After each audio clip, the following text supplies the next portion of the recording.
حضرت واصف علیہ واصف رحمۃ اللہ علیہ ارشاد فرماتے ہیں کہ آپ سب درود شریف پڑھو اور ہر آدمی حضور پاک صلی اللہ علیہ وآلہ وسلم سے دعا کرے کہ یا رسول اللہ صلی اللہ علیہ وآلہ وسلم امت پر رحم فرمائے۔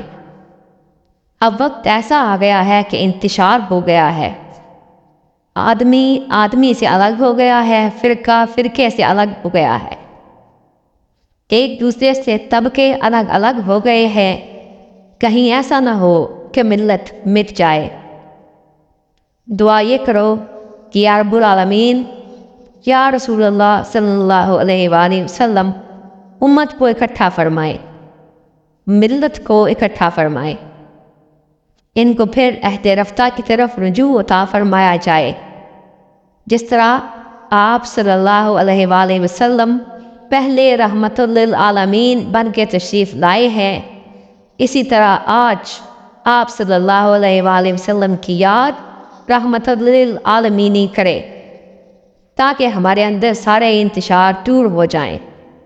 یہ دعا کرو کہ یا رب العالمین رحم فرما، یا اللہ اس امت پر ملت پر رحم فرما۔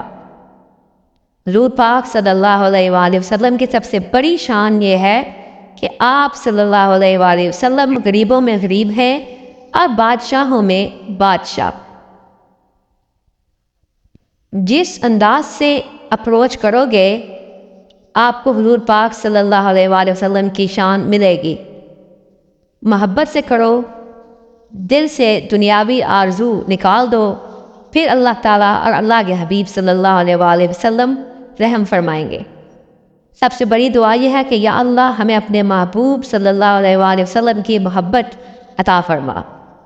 حضور پاک صلی اللہ علیہ وآلہ وسلم کی محبت کے چراغ روشن ہوں، واقعی چراغوں میں حضور پاک صلی اللہ علیہ وآلہ وسلم کی محبت روشن ہو۔ یا اللہ ہم خالی تقریب منانے والی قوم نہ بن جائیں، خالی جلوس نکالنے والی قوم نہ بن جائیں، خالی جلسے کرنے والی قوم نہ بن جائیں۔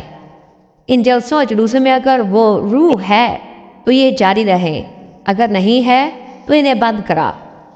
یا رب العالمین، یا اللہ روح والی بات نافذ فرما تاکہ صداقت کے ساتھ اسلام کا بول بالا ہو۔